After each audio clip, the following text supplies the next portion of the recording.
Hello everybody, कैसे हैं आप लोग। जैसा कि हम पढ़ रहे थे the payment of gratuity act और ये है उसका पार्ट 2। आई होप कि आपने पिछला पार्ट देख लिया होगा और जो इसके बेसिक कॉन्सेप्ट्स हैं वो आपको बिल्कुल अच्छे से समझ में आ गए होंगे। कोई भी क्वेरी हो तो हम बिल्कुल अवेलेबल हैं, आप हमें लिख भेजिए और हम आपको उसका सॉल्यूशन जल्दी से जल्दी देने की कोशिश करेंगे। ठीक है, तो आज हम शुरू करने वाले हैं सेक्शन 5। सेक्शन 4 तक जो डेफिनेशंस थे, इसका क्या कहाँ तक ये अप्लाई होता है, क्या क्लॉजेज हैं, क्या इनका टेनर है सर्विस का, ये सारी चीजें हम पढ़ चुके थे। आज हम शुरू करने वाले हैं from section 5, that is the power to exempt. अब ये पावर टू एग्जेम्प्ट क्या होता है और किसके पास ये पावर होगा। तो जैसा कि हम इतने सारे एक्ट्स पढ़ रहे हैं तो हमने देखा होगा कि एप्रोप्रिएट गवर्नमेंट कुछ पावर पोजेस करती है। थोड़े से पावर्स, थोड़े क्या बहुत ज्यादा ही होते हैं, तो कुछ पावर्स होते हैं जो कि एप्रोप्रिएट गवर्नमेंट के पास होते हैं और वो इन पावर्स से अगर लगता है उनको कि ग्राउंड लेवल पे कुछ ऐसा है जिनमें उनका इंटरवेंशन जरूरी है तो वो वहां पे इंटरवीन करती हैं। अब क्या आप कह सकते हैं कि ये ऐसा मतलब लॉ के अलावा भी एप्रोप्रिएट गवर्नमेंट को एक्स्ट्रा पावर मिला हुआ है, तो कुछ हद तक कह सकते हैं। पर क्या होता है ना बेटा कि जब भी कोई ऐसा जैसे लॉ है बहुत सारे लोगों पे इंप्लीमेंट होता है, ठीक है। आप कोई भी एक रिटन लेजिस्लेशन जब बनाते हैं ना, तो आप इस चीज से मतलब कोई भी व्यक्ति जब आप ऑफिसर बनेंगे तो आप इस चीज को खुद ये एनालाइज कर सकते हैं कि वो सब पे अप्लाई नहीं होता है, ठीक है। ऐसे कुछ ना कुछ एक्सेप्शनल सर्कमस्टांसेस आ ही जाते हैं जहां पे इंटरप्रिटेशन की जरूरत पड़ती है। हमारा कॉन्स्टिट्यूशन समय समय पर सुप्रीम कोर्ट उस पर इंटरप्रिटेशन देता है ना। आपने देखा होगा कि समय समय पे कुछ क्लॉजेस को इंटरप्रेट किया जाता है क्योंकि वैसी सिचुएशन वहां पे अराइज हो जाती है। उस केस में एप्रोप्रिएट गवर्नमेंट जो होती है वो वहां की जो अथॉरिटी होती है, जो लोकल गवर्नमेंट है वो है। तो उस केस में जो एप्रोप्रिएट गवर्नमेंट है उनको कहीं ना कहीं सिचुएशन के बारे में जैसे जैसे हम आगे बढ़ते हैं उस सिचुएशन का अंदाजा ज्यादा होता जाता है। और वैसे में अगर हम एप्रोप्रिएट गवर्नमेंट के पास थोड़े से कुछ पावर्स अगर दे देंगे ना, तो वो उसको अच्छे से चलाने में, अच्छे से उसको सिंक करने में उनको आसानी होगी, ठीक है। नहीं तो फिर वही अमेंडमेंट का प्रोसेस, फिर अमेंडमेंट होगा, उसके लिए एक लंबा चौड़ा प्रोसेस, ठीक है, कोर्ट्स में जाएंगे, तो कहीं ना कहीं ये प्रोसेस बहुत लेंदी हो जाएगा। इसीलिए एप्रोप्रिएट गवर्नमेंट को कुछ ना कुछ ऐसे पावर्स दिए जाते हैं कि depending upon the circumstances and with a valid reason, अगर उनको लगता है कि भाई यहाँ पे कुछ ऐसी छूट देनी चाहिए, कुछ ऐसा थोड़ा सा लिवरेज देना चाहिए, तो एप्रोप्रिएट गवर्नमेंट वहां पे दे सके, ठीक है। तो सेक्शन 5 डील करता है पावर टू एग्जेम्प्ट पे, जिसका फर्स्ट पार्ट कहता है कि अगर एप्रोप्रिएट गवर्नमेंट को लगता है कि ऐसा कुछ एग्जेम्पशन देना चाहिए तो वो कैसे दे सकती है, वाया नोटिफिकेशन। नोटिफिकेशन कहाँ देगी, नोटिफिकेशन देगी ऑफिशियल गजेट में। तो कह रहा है कि भाई जो हमारी एप्रोप्रिएट गवर्नमेंट है, अगर उनको ऐसा लगता है कि कोई भी ऐसी फैक्ट्री है, माइन है, ऑयल फील्ड है, प्लांटेशन है, पोर्ट है, कंपनी है, शॉप है, जहां के ऑपरेशन के लिए इस एक्ट में थोड़ा सा लेवरेज देना चाहिए, थोड़ा सा आपको कुछ क्लॉजेस अगर नहीं भी फॉलो होंगे तो काम चल जाएगा। और एप्रोप्रिएट गवर्नमेंट को ये चीज अगर लग रही है कि भाई ये जो ग्रेट्युटी और पेंशनरी बेनिफिट्स हैं ये थोड़ा सा लेस फेवरेबल है, तो वो उनको ये एग्जेम्पशन दे सकती है, ठीक है। एप्रोप्रिएट गवर्नमेंट जो है वो ये एग्जेम्पशन उनको ऑलरेडी दे सकती है अगर उनको लगता है कि भाई ऑलरेडी जो है कि ये किसी और एक्ट से गवर्न हो रहे हैं, या फिर जो ये वाला एक्ट है इनके लिए कम फेवरेबल है, इन्होंने कुछ एग्रीमेंट अपना बना रखा है जो कि थोड़ा सा ज्यादा फेवरेबल है, तो इस एक्ट को अगर वो फॉलो नहीं भी करे तो इससे किसी का नुकसान नहीं होगा। अगर एप्रोप्रिएट गवर्नमेंट को ऐसा लगता है, और इन केस जहां पे ऐसे क्लैशेस होते हैं, इश्यूज होते हैं, वहां पे एप्रोप्रिएट गवर्नमेंट के पास ये पावर होता है, ठीक है। चलिए, पार्ट टू कहता है कि एप्रोप्रिएट गवर्नमेंट बाया नोटिफिकेशन, ये किसके लिए था बेटा, ये था आपके लिए जो भी पोर्ट्स, इंडस्ट्रीज यानी जो भी एस्टैब्लिशमेंट्स हैं, ठीक है, उनके लिए था, ठीक है। अब यहाँ पे फिर कह रहा है कि जो एप्रोप्रिएट गवर्नमेंट है बेटा वो फिर से वाया नोटिफिकेशन क्या कर सकती है, तो ऐसे कंडीशन दे सकती है किसी भी इंप्लॉयर या इंप्लॉय को भी एग्जेम्प्ट कर सकती है। अभी तक एस्टैब्लिशमेंट का था, फर्स्ट क्लॉज एस्टैब्लिशमेंट पे डील करता है, ये इंप्लॉयर या इंप्लॉय के लिए है कि एप्रोप्रिएट गवर्नमेंट किसी भी इंप्लॉयर या किसी भी इंप्लॉय को, ठीक है, अगर उनको ऐसा लगता है कि ये ऑलरेडी जो है वो किसी बेटर एग्रीमेंट या किसी बेटर ऑर्डर से गवर्न हो रहे हैं और इनको अच्छा खासा बेनिफिट मिल रहा है, तो इस ऑर्डर को, इस एक्ट को अगर नहीं भी फॉलो करेंगे तो चल जाएगा, तो वो ये एग्जेम्पशन दे सकती है, ठीक है। ये आपका पावर ऑफ एप्रोप्रिएट गवर्नमेंट यहां पर है, ठीक है। लास्ट सेक्शन जब हम पढ़ेंगे ना पावर ऑफ एप्रोप्रिएट गवर्नमेंट, तो यही सारी चीजें कंपाइल होकर वहां पे आ जाएंगी, ठीक है। तो इसको अच्छे से समझिएगा। चलिए, अब आते हैं नॉमिनेशन। भाई नॉमिनेशन करना पड़ेगा, कौन एलिजिबल हुआ, क्योंकि 5 साल का सर्विस, टेनर, सब कुछ देखना पड़ता है। तो ये नॉमिनेशन का क्या प्रोसेस है ग्रेट्युटी के लिए, चलिए देखते हैं। तो नॉमिनेशन कह रहा है कि हर वो एम्प्लॉय जिसने 1 साल सर्विस कंप्लीट किया है, ठीक है, जैसा कि सेक्शन 4 में बताया गया था, सेक्शन 4 में हमने पढ़ा था ना कि भाई वो टेनर जो है वो कंप्लीशन है, तो हर एम्प्लॉय जिसने 1 ईयर का सर्विस कंप्लीट किया है, ठीक है, अकॉर्डिंग टू सेक्शन 4(1), ठीक है। उसके बाद दूसरा क्या है कि नॉमिनेशन, भाई अगर एम्प्लॉय है, ठीक है, तो एम्प्लॉय जो है वो अपना नॉमिनी, जाहिर सी बात है कि जो नॉमिनी है वो खुद डिफाइन कर सकता है, खुद बता सकता है कि भाई मेरा नॉमिनी कौन होगा। तो एम्प्लॉय अगर चाहे, एम्प्लॉय जो है हमारा, वो अगर चाहे तो वो एक या ज्यादा नॉमिनी रख सकता है, ठीक है। एम्प्लॉय जो है वो एक या एक से ज्यादा नॉमिनी रख सकते हैं। इसका पार्ट 3 क्या कहता है, वो जो एम्प्लॉय हैं अगर वो नॉमिनी बनाते हैं नॉन फैमिली मेंबर को, अगर वो एम्प्लॉय बनाते हैं, किसको बनाते हैं भाई, नॉन फैमिली मेंबर को बनाते हैं, तो वो वॉइड होगा, दैट विल बी वॉइड, ठीक है, क्योंकि नॉमिनी जो है वो फैमिली मेंबर्स ही हो सकते हैं, ठीक है। ये क्लियर होगा आपको। चलिए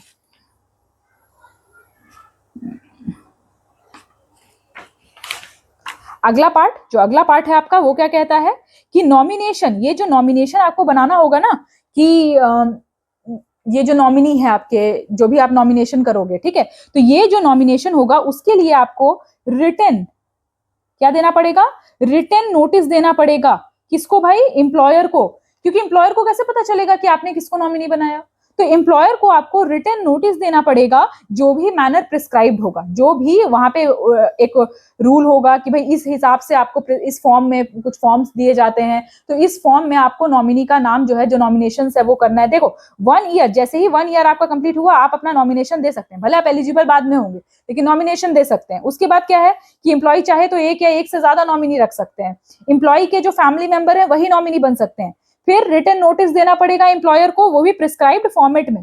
उसके अलावा क्या है बेटा कि अगर एम्प्लॉय को लगता है, अगर ऐसा होता है कि जो नॉमिनी जो है वो प्री डिसीज्ड हो गए, ठीक है, यानी कि अभी भी आप वर्किंग में है, ठीक है, लेकिन नॉमिनी जिनको आपने नॉमिनी बनाया था ड्यू टू सर्कमस्टेंसेस वो क्या है कि इस दुनिया में नहीं रहे, तो उस केस में क्या होगा कि एक फ्रेश नॉमिनेशन फाइल करना पड़ेगा। They have to file a fresh nomination, ठीक है, कि अब हम, क्योंकि due to this reason the person is no more, और अब क्या है कि हम एक नया नॉमिनेशन फाइल करना चाहते हैं, ठीक है। देखो कोई भी आपको अगर कोई भी फ्रेश नॉमिनेशन करना है, ठीक है, फ्रेश नॉमिनेशन करना है या फिर आपको ऑल्टरेशन करना है, ठीक है, तो ये जो है ये आपको एम्प्लॉय को इसका एप्लीकेशन भेजना पड़ेगा और ये उनके सेफ कस्टडी में रहेगा, ठीक है, ये ऐसा नहीं कि शेयर होता रहेगा, ये उनके पास ये डेटा बिल्कुल सेफ रहेगा। तो I guess you understand about the nomination part कि कैसे नॉमिनेशन करना है, ठीक है, किसको आप नॉमिनेट कर सकते हैं, किसको नहीं कर सकते हैं, और किस जो नॉमिनेशन का जो फॉर्मेट है वो प्रिस्क्राइब फॉर्मेट में आपको एम्प्लॉयर को भेजना पड़ता है, ठीक है। चलिए सेक्शन 7 किससे डील करता है बेटा, तो सेक्शन 7 बताता है about the determination of the amount of gratuity. Gratuity के अमाउंट को डिटरमाइन करता है, ठीक है, कितना अमाउंट आपको ग्रेट्युटी मिलेगा, ठीक है। तो देखिए कोई भी व्यक्ति जिसे लगता है कि वो एलिजिबल है, any person who he feels, मतलब उसको लगता है कि भाई अब हम एलिजिबल हो चुके हैं ग्रेट्युटी के लिए, वो क्या करेगा, एक रिटन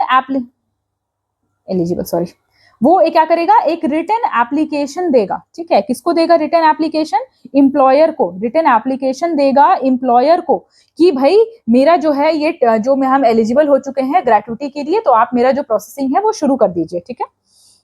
ये इसका पार्ट 1 है। पार्ट टू क्या कहता है कि ये जो देखो अगर ऐसा होता है कि जैसे ग्रेट्युटी हो गया, ठीक है, मान लेते कि I am the employer, you are the employee, तो A is the employer, B is the employee, तो अगर एम्प्लॉय को पता है कि भाई हाँ भाई हम तो एलिजिबल हो गए हैं और हम अब हमको ग्रेट्युटी मिलना चाहिए, इस हिसाब से हमारा ग्रेट्युटी कैलकुलेट होना चाहिए, तो वो एम्प्लॉयर को एप्लीकेशन भेज देगा। अगर मान लिया कि एम्प्लॉय को नहीं पता है या फिर पता भी है तो उसके ध्यान में नहीं रहा, तो भी ये एम्प्लॉयर की जिम्मेदारी है, जो एम्प्लॉयर भले उसको कोई एप्लीकेशन आए चाहे नहीं आए, ठीक है, वो क्या करेगा, वो अमाउंट ऑफ ग्रेट्युटी जो है कि क्या ग्रेट्युटी पे होगा, उसका प्रॉपर डिटेल जो है, जितना भी डिटेल है, ठीक है, ये सारा कुछ जो है वो नोटिस में, मतलब इन राइटिंग में जो एम्प्लॉय है उनको बताएंगे, ठीक है। तो पहला तो अगर आप एलिजिबल हो गए तो आप तो एम्प्लॉयर को खुद ही भेज दीजिए। अगर आप नहीं हो पाए, ठीक है, अगर आपको नहीं पता या ध्यान रहा या फिर कुछ भी ऐसा रीजन है आपको नहीं पता है इसके टर्म्स एंड कंडीशन के बारे में, तो ये एम्प्लॉयर की जिम्मेदारी है कि वो सारी चीजें कि भाई ये रेट चल रहा है, ये डॉक्यूमेंट है, ठीक है, इस हिसाब से आपको ग्रेट्युटी मिलेगा, ये सारा कुछ डिस्क्लोज करने की जिम्मेदारी किसकी है, तो एम्प्लॉयर की है, ठीक है। ये है सेकंड पार्ट। थर्ड क्या कहता है कि जो अमाउंट ऑफ ग्रेट्युटी है बेटा, वो जिस दिन से, मतलब जैसे कि पता कि आपको ग्रेट्युटी मिलना चाहिए, ठीक है, आप छोड़ रहे हो ऑर्गेनाइजेशन या जो भी है, तो उसके 30 डेज के अंदर आपको ग्रेट्युटी मिल जाएगी, ठीक है। The gratuity will be paid with in 30 days, ठीक। चलिए इसका पार्ट 3A है।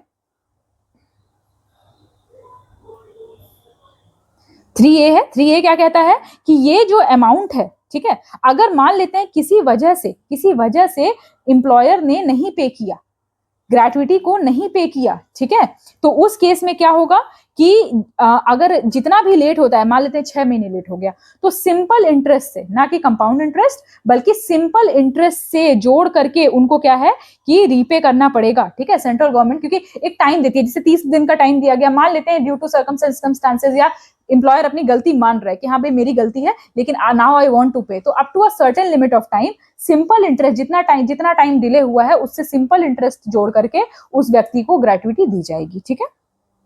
चलिए सेक्शन,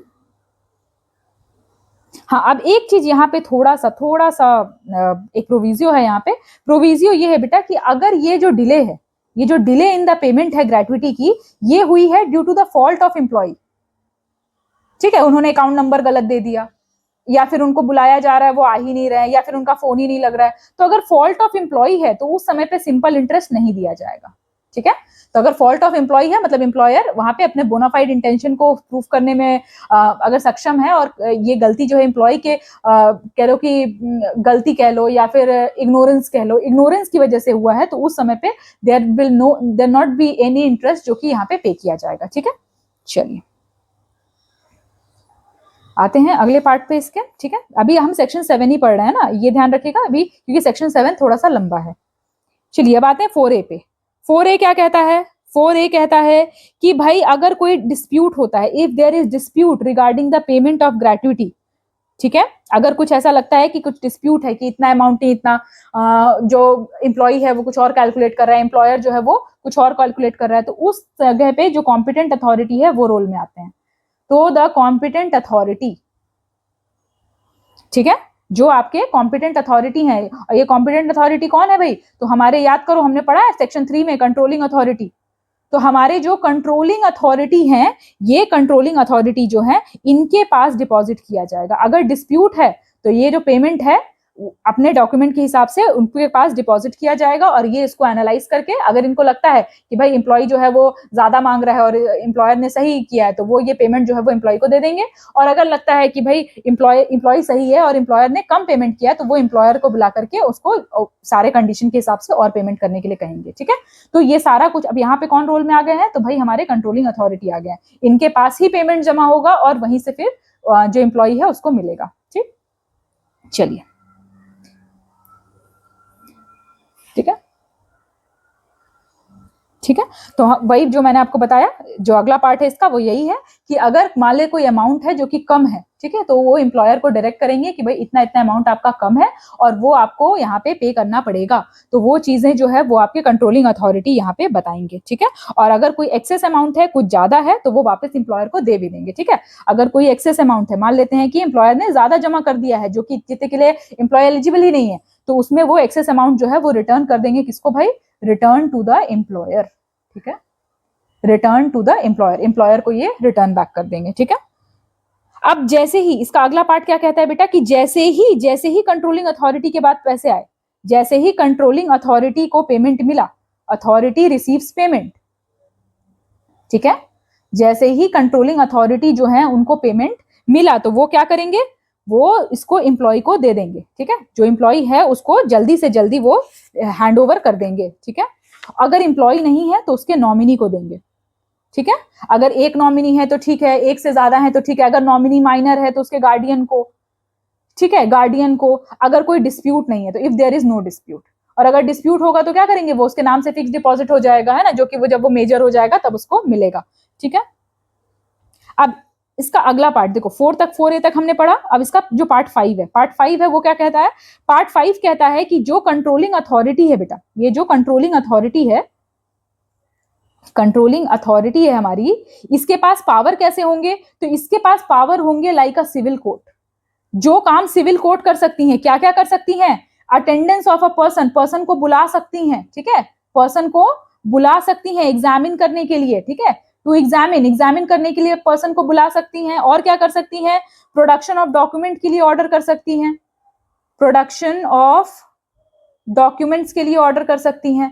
तो जो जो जो जो सिविल कोर्ट का पावर होगा ना, वही सारे पावर जो है वो इनके साथ भी, ये भी इसको एक्सरसाइज कर सकते हैं। तो प्रोडक्शन ऑफ डॉक्यूमेंट के लिए कर सकते हैं, ठीक है, एविडेंस कलेक्ट करने का काम कर सकते हैं। और क्या कर सकते हैं भाई, तो और क्या काम कर सकते हैं, तो examination of witness, examination of witness कर सकते हैं। तो ये जितने भी काम है जो कि एक सिविल कोर्ट कर सकती है, वो सारे कोर्ट, ये कंट्रोलिंग, वो सारी पावर्स जो है वो ये कंट्रोलिंग अथॉरिटी के पास होंगे, ठीक है। राइटिंग थोड़ी सी ऐसे जल्दी जल्दी में हो गई है, आई होप आपको ये समझ में आ रहा होगा, ठीक है।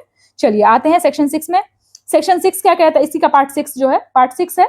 तो पार्ट 6 क्या कहता है कि कोई भी इंक्वायरी जो होगी, कोई भी इंक्वायरी होगी तो वो जैसे आईपीसी और अब बीएनएस के अकॉर्डिंग्स में होती है वैसे ही होगी, ठीक है। तो इंक्वायरी जो होगी वो कैसे होगी भाई, इंक्वायरी जो होगी वो बीएनएस के अकॉर्डिंग होगी, जो हमारी बीएनएस है, भारतीय न्याय संहिता है, उसके अकॉर्डिंग की जाएगी, ठीक है।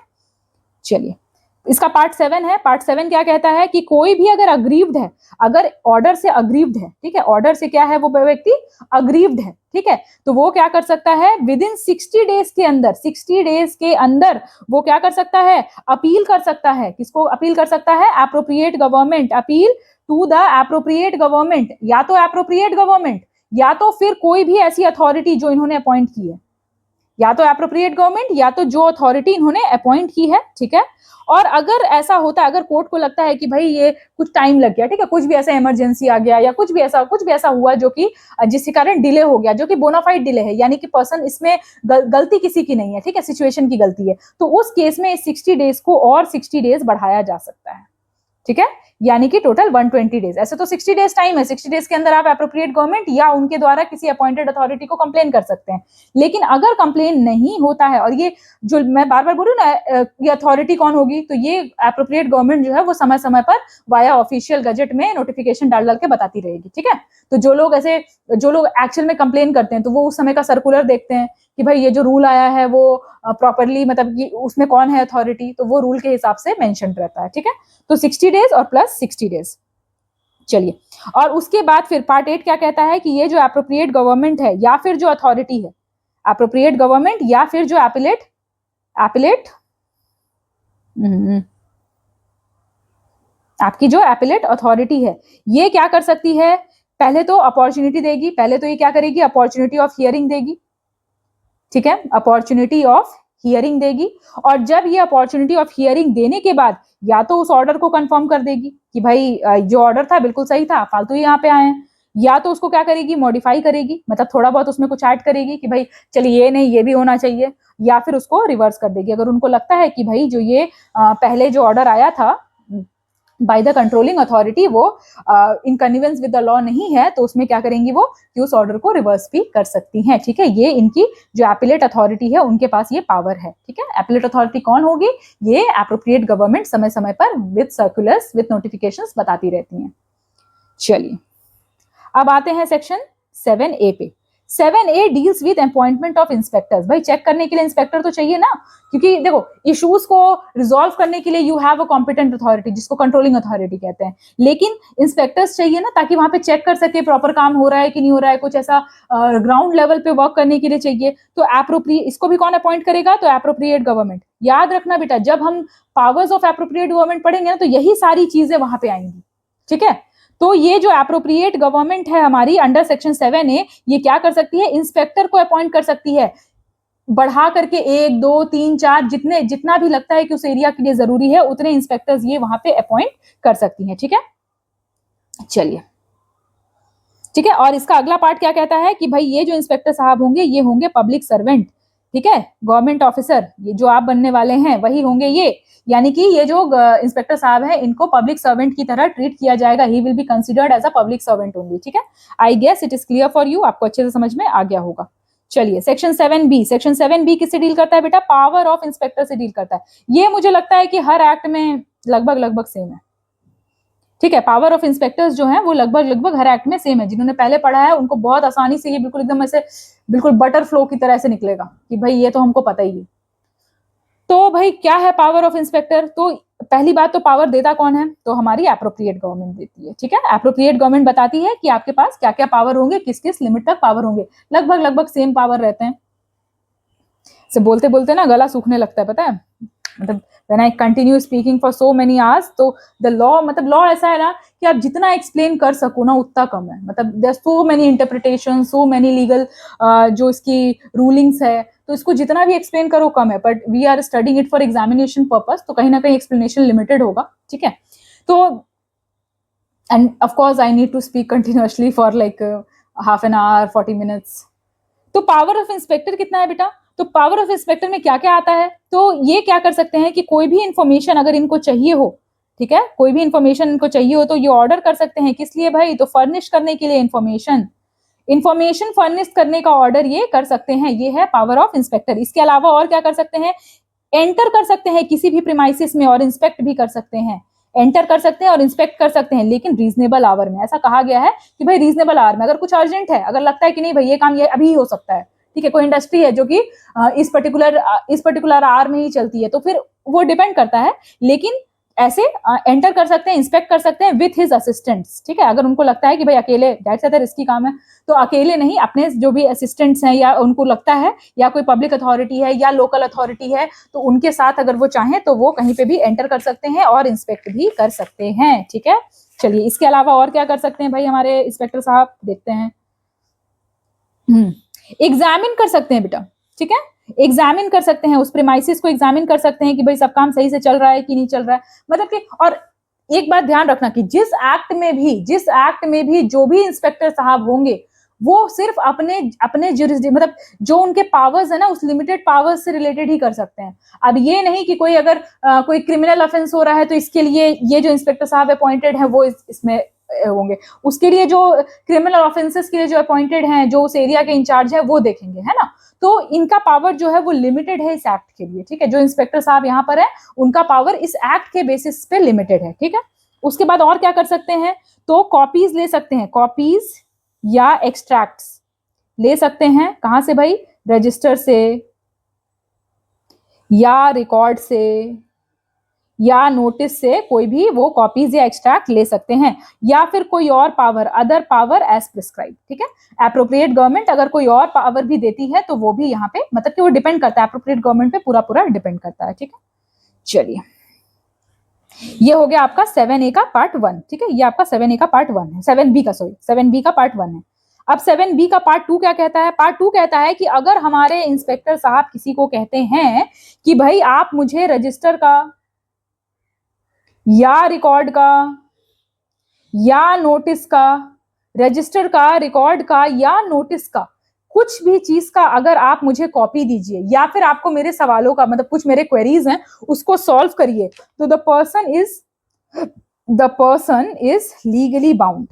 पर्सन क्या है बेटा? लीगली बाउंड है ये करने के लिए, ठीक है, अंडर द BNS, भारतीय न्याय संहिता के अंडर ये पर्सन लीगली बाउंड है कि वो जो इंस्पेक्टर साहब है उनकी पूरी मदद करेंगे, ना कि उनके काम में कुछ रुकावट डालेंगे, ठीक है। पार्ट 3 क्या कहता है कि जो भी सर्च एंड सीजर का प्रोसेस होगा बेटा, जो भी सर्च एंड सीजर का जो प्रोसेस होगा वो कैसे होगा भाई? तो अकॉर्डिंग टू भारतीय नागरिक सुरक्षा जो संहिता है, ये नागरिक सुरक्षा संहिता जो है उसके हिसाब से। पहले इसका CRPC था, लेकिन अब जो है वो CRPC लागू नहीं होता है, BNSS लागू होता है। तो जितने भी सर्च एंड सीजर होंगे तो वो BNSS के अकॉर्डिंग जो प्रोसेस वहां पे डिफाइंड है, जो क्रिमिनल ऑफेंस में यूज होता है, वही सारे प्रोसेस यहाँ भी यूज किए जाएंगे, ठीक है। चलिए, आई गेस आपको इतना तो समझ में आ गया होगा, ठीक है। कोई भी क्वेरी होती है फिर से मैं कहूंगी पूछ लीजिए। बेटर है कि हम इसको यहीं पे रिजॉल्व कर लें। कुछ भी ऐसा होता है, कोई डाउट है, कोई फैक्ट्स में प्रॉब्लम है, बहुत सारे बच्चे ऐसा कर रहे हैं बेटा, आप भी, ताकि क्या है कि आपकी प्रिपरेशन भी बिल्कुल ऑथेंटिक हो सके। जब आप हम लोग कुछ भी लिखते हैं ना बेटा, कुछ भी ऐसे पूछते हैं, लिखते हैं, तो वो हमें ज्यादा लंबे समय तक याद रहता है ना। तो इसीलिए दो देयर आर सर्टेन कंस्ट्रेंट्स, जब हम ऑनलाइन क्लास करते हैं तो क्या है कि कुछ ना कुछ ऐसा जो कनेक्टिविटी होती है वो उतनी नहीं होती है, but we are trying our best to connect to you. And आपसे भी बस इतना ही मतलब हम एक्सपेक्ट कर सकते हैं कि आप भी बिल्कुल एक्टिवली हमसे कनेक्ट होइए। ठीक है, चलिए, इतना आपको समझ में आ गया है। चलिए आते हैं हम सेक्शन 8 पर। सेक्शन 8 क्या है? Recovery of gratuity. हाँ, रिकवरी ऑफ ग्रेट्युटी क्या है? थोड़ा सा धीरे, ठीक है, क्योंकि I have already spoken so much ना, and I am recording this for like morning, in the early morning. तो इस टाइम पे क्या होता है ना कि यू हैवंट ईटन समथिंग और ऐसा, तो मतलब बहुत लंबे समय तक बोलने पे इंसान थक जाता है। तो अभी मैं थोड़ा सा थक गई हूँ। चलिए आते हैं रिकवरी ऑफ ग्रेट्युटी पे। तो है कि अगर अमाउंट ऑफ ग्रेट्युटी जो है वो पे नहीं किया गया, ठीक है, अमाउंट जो है ग्रेट्युटी का वो पे नहीं किया गया विद इन प्रिस्क्राइब टाइम,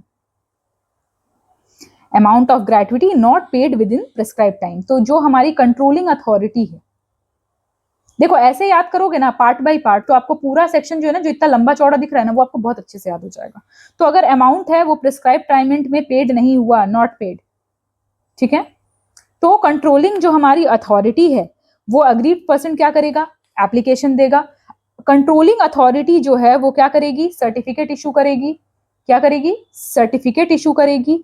और उसके बाद, ठीक है, सर्टिफिकेट इशू करेगी, किसको इशू करेगी भाई? तो कलेक्टर को इशू करेगी कि भाई ये जो है कंट्रोलिंग अथॉरिटी जो है बता रही कि हाँ भाई ये सही है, जो क्लेम है वो सही है, एंड ये सर्टिफिकेट इशू करा कि इतना इतना पेमेंट इस एम्प्लॉयर को देना है, कलेक्टर को इशू करेंगी।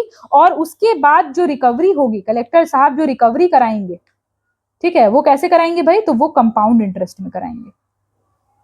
वो कैसे कराएंगे? कंपाउंड इंटरेस्ट में कराएंगे। ठीक है, ठीक है, ध्यान रखिएगा। रिकवरी कैसे होगी? पहले तो अमाउंट अगर नहीं पे हुआ प्रिस्क्राइब टाइम में तो कंट्रोलिंग अथॉरिटी के पास गया, एग्रीड पर्सन ने, फिर कंट्रोलिंग अथॉरिटी ने सर्टिफिकेट इशू किया, वो कलेक्टर साहब के पास गया और कलेक्टर साहब ने रिकवरी कराया at the compound interest rate. ठीक है, कितना इजी है। अभी हमको ऐसे 10-15 मतलब 8-10 तो लाइन पढ़ने पड़ते हैं इसके लिए, है ना। चलिए, ठीक है, लेकिन लेकिन लेकिन ये जो कंट्रोलिंग अथॉरिटी जो सर्टिफिकेट इशू कर रही है ना बेटा, ये वाला जो सर्टिफिकेट इशू कर रही है ना, तो उसमें पहले वो अपॉर्चुनिटी ऑफ बीइंग हर्ड मिलेगा। ठीक है, अपॉर्चुनिटी ऑफ बीइंग हर्ड ये एम्प्लॉयर को मिलेगा। ऐसा नहीं है कि सिंगल पार्टी को सुन करके और ऐसा कोई ऑर्डर निकल गया है। ठीक है, अपॉर्चुनिटी ऑफ बीइंग हर्ड इनको मिलेगा, उसके बाद ही सर्टिफिकेट इशू होगा। ठीक है, लेकिन अगर गलती पे ही है तो कितना भी अगर आप उनकी बात भी सुन लो तो भी तो वो ऐसा प्रूव नहीं कर पाएंगे ना, क्योंकि ऐसा कहते हैं ना, साच को आंच क्या, तो जो सच है वो तो है। अगर एग्रीव्ड पर्सन एम्प्लॉय है तो वो है, तो पहले तो अपॉर्चुनिटी दी जाएगी और उसके बाद भी अगर गलती पाई जाती है तो ही सर्टिफिकेट यहाँ पे इशू होगा। ठीक है, चलिए, और प्लस एक और चीज है यहाँ पे कि जो फाइन है या जो इंटरेस्ट है, ठीक है, ये जो इंटरेस्ट है ये ग्रेट्युटी के अमाउंट को एक्सीड नहीं करेगा। ठीक है, अब इतना भी इंटरेस्ट, मतलब मान लेते कि सुन ही नहीं रहा है एम्प्लॉय जो है, वो एम्प्लॉयर जो है वो सुन ही नहीं रहा है, तो इतना भी इंटरेस्ट नहीं बढ़ जाएगा कि ग्रेट्युटी अमाउंट से ज्यादा हो जाए। ठीक है, मतलब ऐसा कि जो मूल अमाउंट है उससे ज्यादा ही उसका ब्याज ही हो जाएगा। तो ग्रेट्युटी अमाउंट से ज्यादा जो है वो इसको इंटरेस्ट को नहीं बढ़ाया जाएगा। ये ध्यान में रखना है। ठीक है, चलिए अब आते हैं पेनाल्टीज पे। सेक्शन 9 डील करता है आपका पेनाल्टीज। ठीक है, कि अगर मान ले फिर भी गलती करते, नहीं सुन रहा है एम्प्लॉयर, क्या किया जाए फिर? तो देखिए पहला पेनाल्टी क्या है? पहला पेनाल्टी है कि कोई भी व्यक्ति है जो कि या तो पेमेंट नहीं कर रहा है, अवॉइड कर रहा है, या तो सामने वाला अगर कोई उसका जो सबऑर्डिनेट है वो अगर पेमेंट कर रहा है तो उसमें रुकावट डाल रहा है, तो उस केस में इंप्रिजनमेंट हो सकती है। कितनी हो सकती है बेटा? 6 मंथ्स तक की इंप्रिजनमेंट हो सकती है। और फाइन हो सकता है बेटा, पहले फाइन जो था वो 1000 रुपीज था, ठीक है, लेकिन अब इसको बढ़ा करके कर दिया गया है। कब कब कब किया गया है? 1000 से 87 में, ठीक है, इसको कर दिया गया है अब 10,000 रुपीज। ठीक है, अभी तो यही है, अगर कुछ ऐसा करंट में मतलब ऐसा होता है तो ये मैं आपको अलग से बता दूंगी, पर अभी जो अमाउंट है वो 10,000 रुपीज इसको कर दिया गया है। ठीक है, अकॉर्डिंग टू द बैर एक्ट। चलिए सेक्शन इसका पार्ट 2 क्या कहता है कि अगर एम्प्लॉयर जो है वो इस एक्ट के किसी प्रोविजन से कंट्रावीन करता है, ठीक है, मतलब कि इस एक्ट को फॉलो नहीं किया है प्रॉपरली, तो उसमें क्या हो सकता है, उसमें हो सकता है इम्प्रिजनमेंट। कितना हो सकता है? 3 months मिनिमम, जो कि 1 साल तक भी बढ़ सकता है, 1 साल तक भी बढ़ सकता है। और फाइन भी हो सकता है। फाइन कितना हो सकता है बेटा? 10,000 मिनिमम से लेकर के 20,000 मैक्सिमम तक, ठीक है, 10,000 से 20,000 मैक्सिमम तक हो सकता है यहाँ पे फाइन। थर्ड क्या कहता है? थर्ड मतलब इसका अगला जो प्रोविजियो है, प्रोविजियो क्या कहता है कि अगर नॉन पेमेंट ऑफ ग्रेट्युटी है, नॉन पेमेंट ऑफ ग्रेट्युटी है कि पेमेंट ही नहीं कर रहे हैं, ठीक है, खुद ही पेमेंट नहीं कर रहा है, अभी क्या है कि दूसरे को कर रहा है, अभी सर्टिफिकेट भी इशू हो गया फिर भी पेमेंट नहीं कर रहे हैं, ठीक है, ग्रेट्युटी मतलब कि मान लेते कंट्रोलिंग अथॉरिटी ने आपको कर दिया पेमेंट, मतलब दे दिया सर्टिफिकेट, फिर भी आप पेमेंट नहीं कर रहे हो, उस केस में क्या होगा? तो उस केस में इम्प्रीजनमेंट हो सकता है 6 month से मिनिमम, और बढ़ सकता है ये 2 years में, ठीक है, 2 years में इतना इम्प्रिजनमेंट दिया जा सकता है, ठीक है। और फाइन भी हो सकता है जो कि कोर्ट को सही लगता है, ठीक है, फाइन भी इतना हो सकता है, जो अमाउंट यहाँ पे नहीं दिया हुआ है, पर इतना अमाउंट जो कि कोर्ट को लगता है कि हाँ भाई इतना अमाउंट तो देना चाहिए, ठीक है। तो ये आपकी पेनाल्टीज है। अब अगले सेशन में, जो अगला सेशन है, अभी हमने सेक्शन 9 तक कवर किया है, अगला सेशन जो है वहां पे हम लोग सेक्शन 10 से शुरू करेंगे। There are overall 15 sections.